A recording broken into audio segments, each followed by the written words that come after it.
designed to encourage, empower, and educate real estate professionals by sharing best practices from business leaders that are proven winners.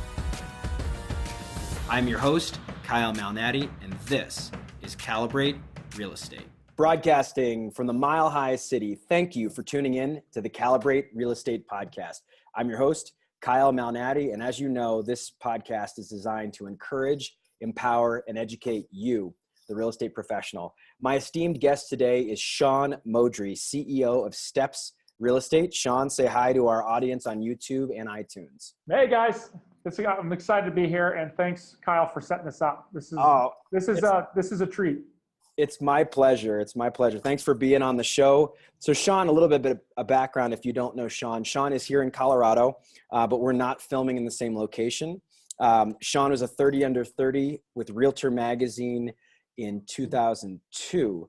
So we like to joke that you're part of the 30 over 30 crew that got 30 under 30 a long time ago. But that was one of the original classes that became popular in Realtor Magazine in 2000 was the inaugural year. So you were part of the old guard, if you will. Mm. And Shaun, in addition to being a CEO of a real estate company, he also is a co-host of a podcast called Recruit, Train, and Retain with Bruce Lund.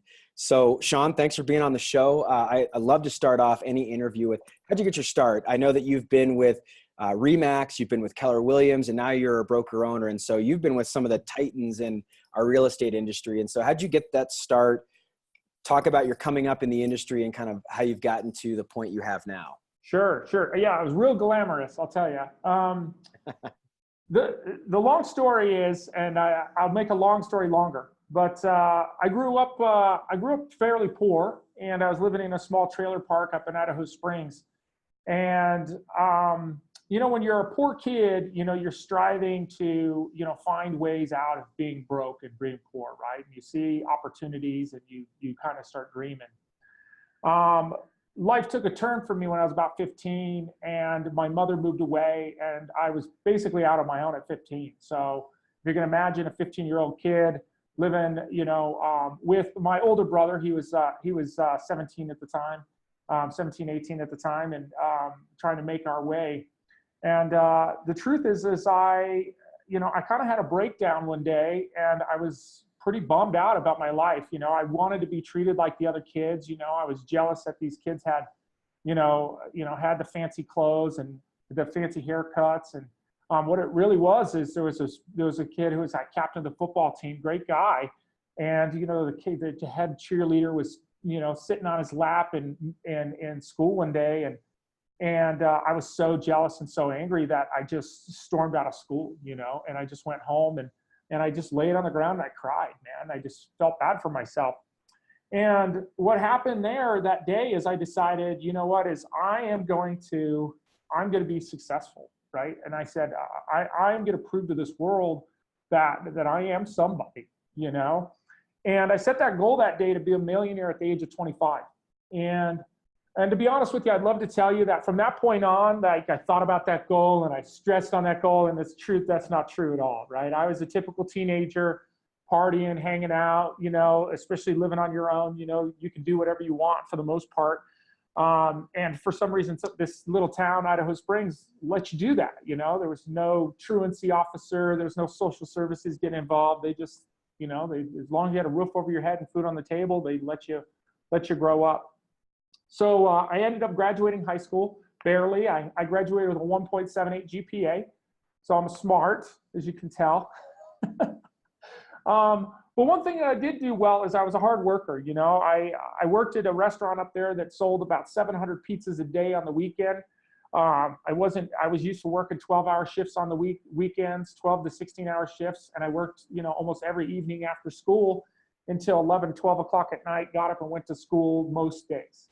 And then I turned 18, and that goal kind of came up on me again. And I realized I graduated high school, and I realized one day that I had set this goal and I wasn't achieving it. And I kind of panicked. And I remember one night I'm sitting there and I'm watching late night TV show. I'm watching Carlton Sheets, right? And Carlton Sheets says, "Oh, you can be a millionaire, man." He's standing, I remember it like it was yesterday, man. He's standing in front of this boat And I swear to you, he painted the boat. It said Carlton Sheets or something like that, like Sheets International on the side of the boat. And I was like, I'm going to be a real estate investor. That's how I'm going to do it. And I had a credit card with $200 on it, about 260 bucks on it for J.C. Penney's. And I went down to J.C. Penney's. I handed a lady a credit card and I said, look, I need to dress more professional. I'm going to become a real estate investor.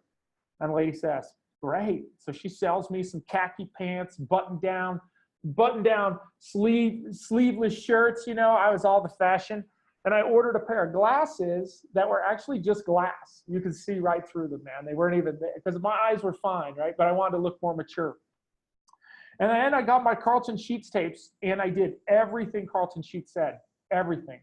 I door knocked for sale by owners. I called real estate agents. I'd door knocked neighborhoods. I did whatever I had to do that I thought was going to get me a real estate investment deal. In fact, at the time I was going to a community college and I wrote a paper on how to buy houses no money down in my community college for my English paper. And they gave me an F. The professor gave me an F. I don't know if you call a community college a professor. I don't know if that counts, but she called herself a professor. So she gives me an F and she wrote on it, I'm not kidding, this is late night TV crap. That's what she wrote across the top of the paper. And a pretty defeating moment, you know. But in my door knocking, in my calls, I came across a real estate agent and she said, if you're willing to work this hard, you'd kill it in real estate. She says, why don't you join my team? So I went to work for this agent at Remax. And back then, Remax didn't allow teams, right? And in Colorado in the 90s, there was some of the strongest teams in real estate in Colorado. There's some of the strongest agents, I should say, in Colorado in the 90s. They were just juggernauts. So this was about 1994. And I go to work for her in 94 as a buyer's agent. And the deal is she paid me $500 a transaction. So she provided the leads. She had ads that ran in the newspaper and the phone would ring and it was for down payment assistance loans like Chaffa Chack, Aurora Hope, they're the bond programs. And she ran ads in the for rent section in the newspaper and the phone would ring nonstop. So remember, coming into real estate, I already worked evenings, I already worked weekends, right? So for me, I had to come in the office, I had to return calls, I had to pre-qualify people, schedule appointments, and take them out. So my first year working for her, I closed 72 transactions my first year from 21 to 22. So that's how I got in. That's amazing. And you had shared with me that you got at Remax several accolades. And let's talk about just some of the awards that you got at Remax, just so people understand the level of brokerage acumen that you had. Yeah, I'll give you an example. So I went independent. I left her team. To give you an idea, she made $432,000 that year in 1994. That's how much money she was making, which in 94, 400 grand was an insane amount of money. Just saying, for those of you who think that's not much, in 94, that was a lot. My second year, I went independent, and between October and January, I went independent October the next year of 95. And from October to January 31st, I made $100,000 and got the, I think it was called the President's Club Award. The year after that, I did 104 transactions and got the next award up. I can't remember what that one was. The year after that, I did 144 transactions, which landed me in the Hall of Fame, which means you generated $1 million in commission. So at 24 years old, I achieved the Hall of Fame, which at the time they told me that I was the youngest person to ever achieve that. Now, I have a lot of friends like you that are very high producing agents that I've heard that so many times. People say, I was the youngest person in the Hall of Fame. I'm just saying this, it's getting easier, right? It's just getting easier to do it because I had to close a lot of deals. I don't think I sold a house over $100,000 my first 2 years in business, to give you an idea. The houses I was selling were $55,000 to 70 grand. That's amazing. And to do that at that young age, I mean, I'm imagining it's obviously going to take some talent to do that, but a lot of it is just nose to the grindstone hard work, right? Yeah, man. I mean, talent comes from hard work. You know, I mean, you can have some basic skills. You can be good on the phone. You can You might be attractive, or you might have, an education and those kind of things. But if you don't put the boots behind it, if you don't put some fuel behind it, it doesn't matter. Yeah. Well, that is amazing. So, at 15, going back to Idaho Springs, and I know Idaho Springs, I've been there. I've probably had pizza at that restaurant you're talking about. So for those of you that are not from Colorado or have just visited here to go skiing, Idaho Springs is basically an interstate town on your way from Denver to the ski resorts, and it's a little town. It might as well be in farmland, even though you're in this beautiful, picturesque setting in the Rockies. It's a little town. There's a couple of little neighborhoods, but then you've got trailer parks, and you've got the sound of I-70 cars whizzing past you every day. And so you go from there where you say, hey, I'm going to be a millionaire. And at 24, you're not only a millionaire, but you're making $1 million in GCI. So a lot of people mistake being a millionaire with making $1 million a year. A millionaire is just simply someone that has a net worth of $1 million. Your income, or excuse me, your assets minus your liabilities equals $1 million. And there are more and more millionaires because appreciation in real estate and things of that sort. So it's not as hard to be a millionaire today as it was 20 years ago, but making $1 million 20 years ago is insane. And you're doing it at the age of 24. So you moved from Remax to Keller Williams. Why'd you make that move? Remax is got a great reputation for really rewarding producers, and they had their high split structures. And so what made that move, and tell me about your next step? Oh, that's a great question, because it really did lead to where I am today. So at about 27, 28 years old, I approached my managing broker, and the office I was in was the number 25 highest producing real estate office in the entire United States. So there are juggernauts in there. So believe it or not, I was the number 2 agent in that office with my production. There was one gentleman I could never get ahead of, and his name is Steve. And so Steve and I had both approached the owner of the franchise and said, hey, we'd be interested in being your business partner. And he said, I appreciate that, but I have no interest in having any partners. I have my office and I'm doing well. So at the time, we went out then and said, well, let's go open our own office. We were passionate about Remax. We thought it was a good company. There's some things that we thought we could improve upon within the office. But, for the most part, we were happy with the company. And we approached Remax about opening up a franchise in an area that was just coming up. It's just taken off. And Remax told us that there's no territories that were available. And at that point, Steve and I were both really focused on creating passive income. He was the number 1 agent in the office. I was the number 2 agent in the office. You can imagine we were making a lot of money and trying to find places to put that money. So we had both left, and we partnered with a home builder here in Colorado, the largest home builder that was a private home builder at the time. And we started a real estate company with them, and started doing list assists. We got some REO accounts before even REO accounts were a big deal. We had REO accounts in 2001, 2002, 2003. And at that point, I started shifting my business from being the guy who goes out and meets with buyers and sellers to being the guy who hops on an airplane and meets with asset managers, or being the guy who goes and meets with the CEO of Lennar when Malnati gets off his private jet, when the CEO goes off his private jet and comes to Colorado. So that became my job. I was in charge of presentations and pitching those things. And if you want to hear something really impressive, that the years I worked with Steve, we had what you would call kind of a team today. We called it an office, but we were really structured like a team. There was he and I were the lead generators, and the people on the team's job was to follow up with the leads. We had about 12 agents, 12 licensees, 5 staff, and we were closing over 600 units a year. And this was 2003, 4, 5, 6, through that period of time. So that was massive. So my path from there, I'll just jump to where that goes from there, is the recession hits, 2008 hits. The home builder that we're partners with files, for bankruptcy. They don't survive the recession. My REO accounts start changing hands. If any of you that were doing REOs back then, your asset manager starts playing hopscotch and jumping from company to company, and you start losing accounts if you can't keep a track of your asset manager. And I had a choice to make at that point is, do I want to stay in production, or do I want to, maybe try to get more into a leadership role? So at that point is when I started looking for opportunities in leadership, which then led me to joining Keller Williams.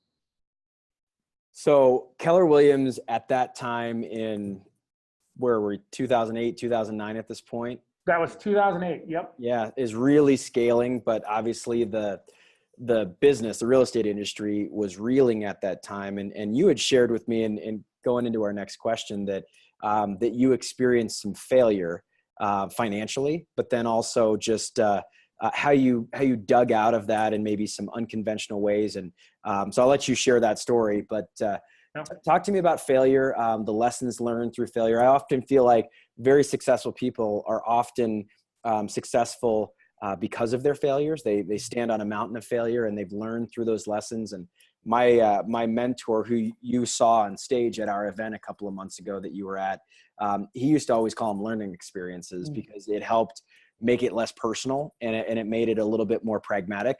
So talk about your learning experiences and just what it was like riding through the recession. Oh man. Yeah. I knew that question was coming. So as we shared prior to the call, going into 2008, I had 2 apartment buildings in multiple states. We were investing all over. So I had 86 units in apartments that were kind of low-level apartment buildings. They were larger buildings, but they weren't big enough really to be attractive to a larger financial institution, but they were too big for your typical investor. So it was kind of our little sweet spot. And so we were buying apartment buildings. I had 26 rentals that had been accumulating from the time I was 21. So back to that professor, I bought many, many properties with no money down. I have bought businesses with no money down. I have structured some of the most creative deals for myself and other people with no money out of pocket. So to that professor, that's what you get. She can live with her limitations. So, and I had about 3 homes under construction right in 2008. And many of you remember, especially those of you that were building the McMansions like we were in about August of 2008, the jumbo loans went away. And so when you're sitting on, a $600,000 construction loan on a $900,000 appraisal, and you can't give the house away for $450,000, $500,000, it was tough, man. That was a tough time. So also during that time, my wife asked for a divorce. I was married 15 years, and and that was tough, man. That was a tough period of time, and it pretty much shut me down. At that point, I took about 8 months of my to myself, just kind of trying to figure out, what I want to do and how I want to live my life. And you go from making a lot of money to losing everything you have. You lose your family, you lose your net worth, your identity with your career. I tell you, I'm not a highly religious person, but I tell you, I met my maker. It was very clear that day. I remember it really well. So the rise back up was the interesting part of the story, I think, which was I'm riding with my son to school one day, and I'm living in a rental property that I don't own. Yeah. Because any of you that went through the recession, people always ask, well, why didn't you keep all your rental properties? Well, when you're going through a recession, you can't sell the dogs, right? You sell the ones that you bought first that had the most equity to get the cash out to pay for the pigs. And then as soon as the recession comes out, you sell the pigs just so you're not underneath the pressure of having debt come on, having expenses and debt hit you. And that's what I did. I had to make a choice about how I was going to come back. And I made a choice not to file bankruptcy. And I ended up over the past 7 years paying back $440,000 in debt between the spec builds and the short sales and those kind of things that kind of lingered on. But going back to the story of the decision to build it again, to be honest with you, at the end of that, I didn't have any desire to really push myself to strive again. I didn't have any desire to make a lot of money again. You know, I had the 6,000 square foot house on 2 acres with the outdoor swimming pool and 4-car garage. I had 8 cars. My nanny drove a Denali. You know, I had classic Porsche, classic, you know, other classic cars. You know, I mean, I had that life, and it didn't make me happy. You know, I wasn't any more happy with the material possessions than I was when I was 15 years old living in the trailer, you know. And so I didn't have a desire to build it again until one day I'm driving my son to school. And my son says to me, he says, "Dad, why don't we live in the neighborhood where we used to live?" And I said, I can't afford to rent in that neighborhood, because obviously I was living in the most expensive school district in the county, in one of the most expensive neighborhoods in the county, and he wants to be next to his friends. You know, he wants to be able to walk to school again, to his elementary school. He was 10 at the time, by the way. And he says to me, he goes, "Well, do you not know how to make more money?" And I was like, I was offended, right? Because at this point, I was a team leader for Keller Williams, which I was running an office and doing a mediocre job at it at best. I've got to say, I think I found myself sitting at, like, trying to find a safe place to land, and it was a parking spot for me with a paycheck and health insurance. That's what I looked at. And it was safe. And he said, "Did you forget how to make money?" And I got offended. I said, "No, of course I didn't forget how. I teach people how to make money. That's what I do. I coach people how to make money." And he says, "Well, why don't you make more money, Dad?" And I said, "Well, because then if I do go back to work, I'm going to have to work evenings. I'm going to have to work weekends. And then who's going to take you to your baseball practices? And who's going to take you to piano? And who's going to be at your games? So, you know, don't you want me at all your baseball games?"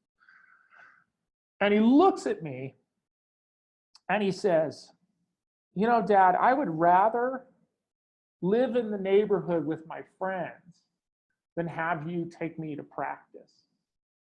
And what I realized, it wasn't that he didn't care about being around me. He realized that I was putting my responsibility in our financial situation on his shoulders.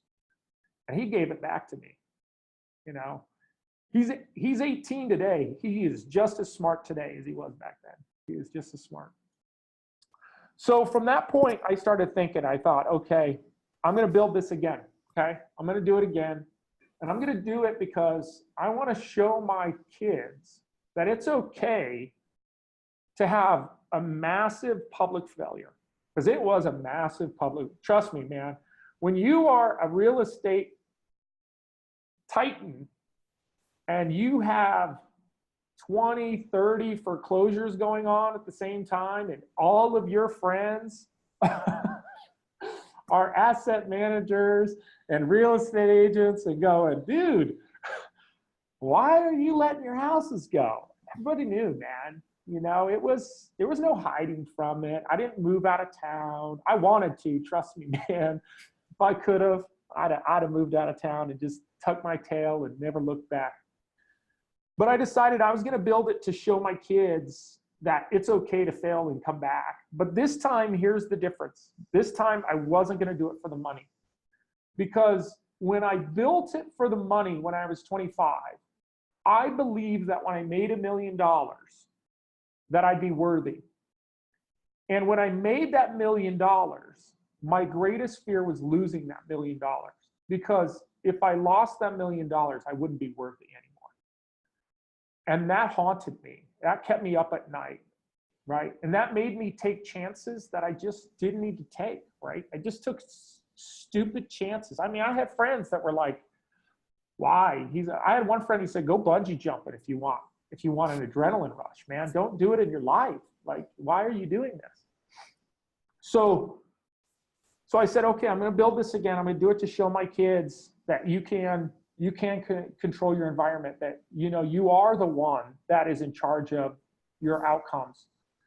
And I was going to do it this time to contribute, right? To give back. And I've always had a desire to teach. It's always been something inside of me. I kind of had this like dream someday that I'd be like this professor, but honestly, I was never a good enough student and patient enough to sit through college long enough to become a professor. So I thought, okay, I'm going to come back and I'm going to build it up, and I'm going to build a business that'll allow me to teach and coach and train and to create opportunity for other people and to show my kids that you can do it again. So that was eight years ago. And the journey from there took me from being a mediocre team leader at Keller Williams to taking an office from 276th in the nation to number 11 in 2 years during the recession. That was a lot of door knocking, a lot of foreclosures. we were like known for the door knocking short sale office. That's what we did. And then I became a Bold coach for Keller Williams, and many of you good Keller Williams people know about Bold. And I worked for Diana Kokoska, who I've actually known for over 30 years because she and I worked at the same Remax together. That's where I started. I didn't start for her, but she was in the same office I was in. And so I was a Bold coach for 3 years. And then one day I was sitting on an airplane, and it hit me that I'm not challenging myself enough. I was still hiding. I was still hiding behind other people's successes, and I was still hiding behind my potential. And I realized on that plane one day, in order for me to really, really fulfill what I set out to do, I'd have to build a company. And there's a lot of great things I enjoyed about Keller. There's a lot of great things I enjoyed about Remax too. But there was a way that I built my business that I think was a little bit more unique than what's taught. And I thought I had a gift I could share. And so I decided at that point to venture out and create a real estate company. And I'm not from Boulder, Colorado, but one of my business partners at the time was from Colorado. And I'm not from Boulder, I should say. I'm not from Boulder, but one of my business partners is from Boulder. And he wanted to start in Boulder, and that's what got us started. And that's what we built Steps around. Wow. I can tell just through the emotion of you sharing that story. There's some nerve endings that are still a little raw. Oh yeah. And I don't profess to know or understand what that's like, because my story is very different. And it's not about my story, but first of all, I'm appreciative that you're willing to share that with such vulnerability. And I think that authenticity is extremely important for a leader. And I have learned this operating my own company for 2 years, but being a team leader for longer than that we have this tendency at times to feel like we've got to be the strongest person in the room, the boldest personality. We've got everything figured out. We never have a bad day. We're constantly encouraging others. And so for you to be open and vulnerable, I think is very admirable. But I think it also is probably something you've learned through that process, because I would venture a guess that maybe the 22-year-old version of yourself wasn't that way. And going through something like that, you all of a sudden realize like it's different. Life doesn't need to be focused on, maybe this material thing. It's about the relationships. It's about striving to be your best self. It's about, realizing all these different things that are more important. And it's a lot of what people talk about at funerals, right? Someone passes away and very rarely does someone say, oh, this person's yacht or this person's mansion. It's all about how people were treated or how that person engaged with that community of people. So I think it was a wake-up call, it sounds like, for you. And man, I can only imagine just the trials you went through, just kind of having your family torn apart, and then having that bold son of a gun of yours at 10 years old kind of give you a little bit of an accountability coaching moment. Yeah. Which you're a coach and you've coached a lot of people, both as a team lead, but then as a professional coach. And so I've got to know if you could distill down maybe a couple of concrete examples. And this, our company is called Calibrate. The podcast is called Calibrate, which means this intentional observation, this intentional iteration to achieve the desired result that you were looking for. If you miss, at a target, what adjustments do we need to make to hit the target next time? So what pivot did you make after the recession where you feel like, man, I'm never doing that again, or I learned this, or what was that for you? What were those couple of things that you did to really iterate, if you will, and get to the point you are now? Well, that's a great question, Kyle. I would say the two things that come to top of mind. One is, to just not be so damn hard on myself. It's really easy to get in a place and beat yourself up when you look at other people's successes. Even to this day, like I have a good friend of mine, I'm having a conversation with him the other day. And, we've been really working hard to build this company over the past 4 years.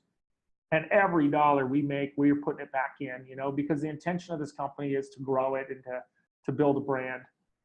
And my buddy, I'm talking to him and he's like, man, I'm making 6 figures a month right now, man. It's awesome. And I said, man, I'm making 4 figures a month right now. And he says, what does that mean?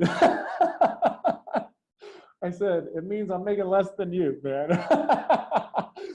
So I think learning that just to not be so hard on yourself, here's the way I look at it today is when I meet somebody like you who's talented, and I see the things that you're accomplishing and the networks that you have, there's a lot to be impressed with.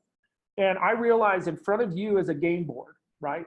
And you're playing the best game Kyle can play. And I have a game board in front of me, and I'm playing the best game Shaun can play.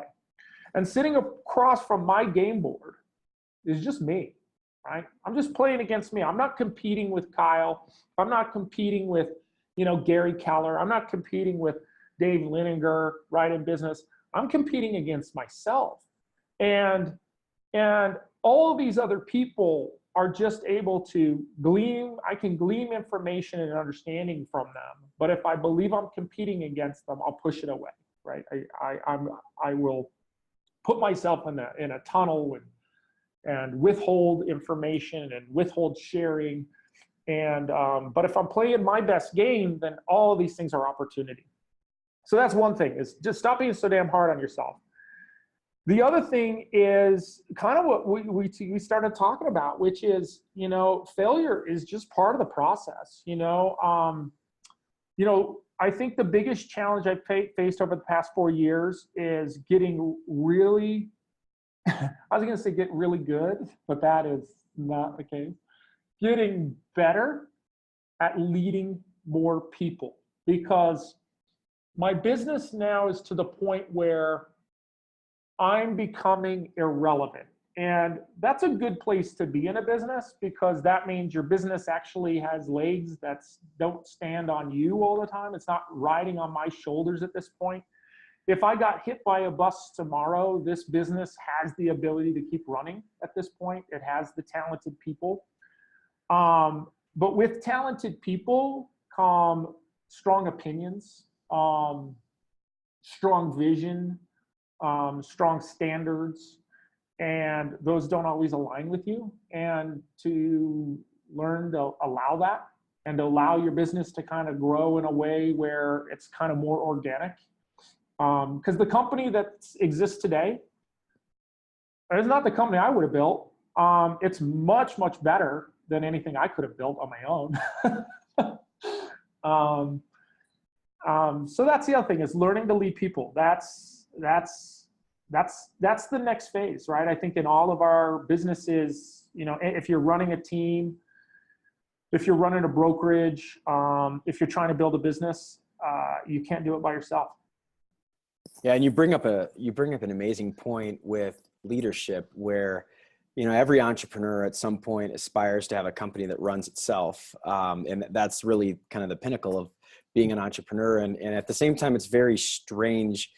As you're there, I'm not quite there yet, but it is. I'm very focused and intentional on that particular thought process of having a business run itself. You come up and you're used to doing all the work on your own. And most of us in the real estate industry are self-made to a certain degree. And you do it through a lot of brute force and effort, especially when you're young. And then you get to this point where you realize, one, it's a lot harder to do that. It's not as sustainable to do that on your own. And further, it's not as fun.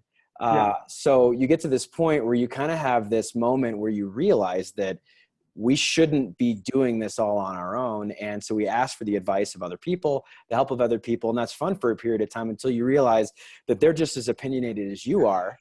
And all of a sudden they expect you as the leader to listen and to make adjustments and to lead the organization, but they're going to provide their feedback. So that's a very humbling exchange. And I think that a lot of people assume that leadership is this kind of authoritarian, it's this, I get to call the shots. You have what one of my career coaches calls positional power. And positional power is just a bully in a schoolyard. You're just, because you're the boss, you say it goes, but really persuasive power is the most important type of leadership, and being able to lead others, share your vision and have them implement it is a huge stepping point. So it's really cool to hear that you're at that pinnacle of your career, and that continues to evolve and develop, right?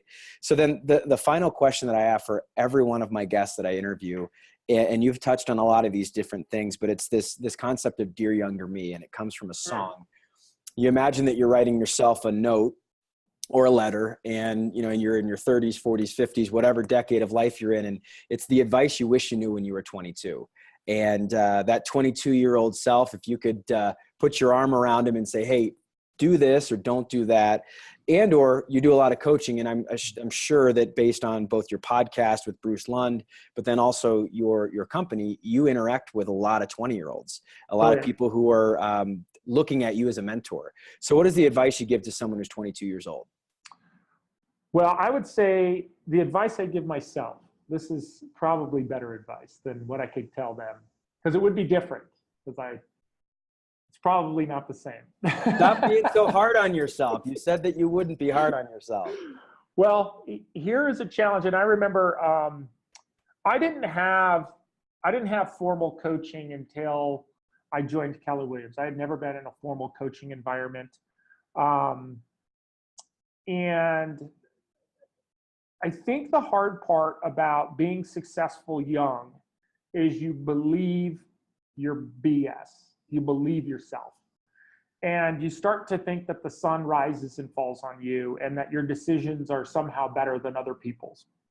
And I'll tell you right now, the lesson you learn on the backside of that, the wisdom you gain after you think you know everything, right, is that you don't know S. You don't know nothing. Right? You just don't. Like, as soon as you think you know everything, the world flips over and it's not what you thought it was.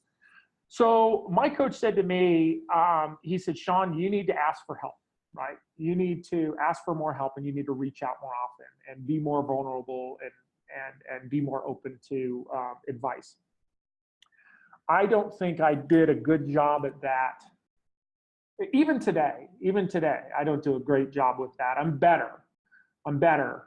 But that's the advice. And in thousands, I probably coached 2,000, 3,000 people, either in group coaching, webinar coaching, recruiting them. I probably recruited in my career probably somewhere around 500 to 600 agents in my career. So, I'm very skilled at recruiting. And of course, in recruiting, you're coaching, right? That's what you're doing. You're saying, hey, you come with me and I'll show you the way. And I've had the blessing of working with people who don't have that behavior of rejecting or pushing back advice. They are sponges, and they soak it in and they implement quickly. And I watch how fast they can achieve success. It is amazing how fast somebody who is just ready to receive information. The other thing I'll say is, the other tendency we have, I think, as humans, is we don't make the tough decisions until we're either pressured in a corner to make them, or we're financially bound to have to make them. And I think making the tough decisions when you don't have to make the tough decisions, right? When you're not financially bound to have to make the decision, that's a skill too. If you can learn to do that, and that's where coaching and having somebody else who's looking from a third party perspective saying, look, I know that you're waiting to make this decision, or you don't want to make this decision, but this is the right decision. Um, Again, taking that advice. That would be the words of wisdom. You know, the last piece of advice that you mentioned, that making the decision when you're not pressed to do so, or to use maybe a poker or a game playing analogy, you know, you have these all-in moments where people, you know, you see this casino scene in Hollywood where, you know, everybody is pushing the chips to the middle of the table and it's all in and it's this one hand. So many times people make decisions using that environment. It's high stress. And there's a lot of research that actually does not produce peak performance. And it's interesting because a lot of people won't make a decision until they're pressed to that point. And that's actually the first time I've heard that advice from, I've asked that question to probably over the 2 different podcasts I've had for the last 5 years. I probably asked that question to over 200 people and I've never heard that advice. And it is so true that when you're a leader, developing that skill of making a decision where you're not forced to do something, but you feel like that's the necessary next step, and being mature about making a hard decision, even though you're not financially forced to do it or otherwise backed into a corner. That's a very wise piece of advice. And I am amazed at how fast the time has gone in our interview. We're at the end of our time together, and Shaun, this has been one, and I'm not saying this just to boost you up. I mean, this has been one of the most meaningful interviews I've ever done. I imagine that this is probably going to be one of our most popular podcasts, which I'm excited because both of us, we're 30 under 30s. Yeah. This is episode number 30 of our podcast. And I'm just very honored to share this platform with you. I'd encourage anybody who is listening on iTunes, pop on over to Shaun's podcast with Bruce Lund, Recruit, Train, and Retain. I've listened to it. Great tactical wisdom on how to operate your real estate business. And I am a big believer in sharing. I'm a big believer in the abundance mindset. And I think that people should check out your podcast. Also, if you're in Colorado, Steps Real Estate is growing. They've got an office in Boulder. They've got an office in Lakewood. 2 new franchises coming up. And if you're interested in Steps Real Estate, please get in touch. Check out their website. Shaun, what is the website so that everybody knows how to get to you? It's StepsRE, like realestate.com. And check it out. We're hosting a series of events over the next year where we're flying in some top producers. Kyle's helping us out with that, bringing in some of the influence that he has. And we're flying out top producers to teach some classes for us and to give us some wisdom. So, I would like us on Facebook, and if nothing else, come check that out. I think those are going to be who we're all about. Learning, growing, challenging ourselves. Well, and I imagine that we'll probably have a chance to do another podcast together at a different time. But that last little segment of, learn, grow, encourage, educate each other. We are very aligned because Calibrate is all about that. Our company is, and I can tell that Steps has grown because you're about teaching others and showing them the way. And so, Shaun Moudry, I very much appreciate our time together, and I'm honored to have you as a podcast guest. So for all of my guests that I've had, I have a little saying that I like to say, and it's very local. Real estate's a hyper-local industry. For Shaun Moudry and for our podcast producer, Kayla Davis, I'm Kyle Malnati, the host of the Calibrate Real Estate Podcast, and we will see you around the neighborhood. Thanks, everybody. See you later. Thanks, Kyle.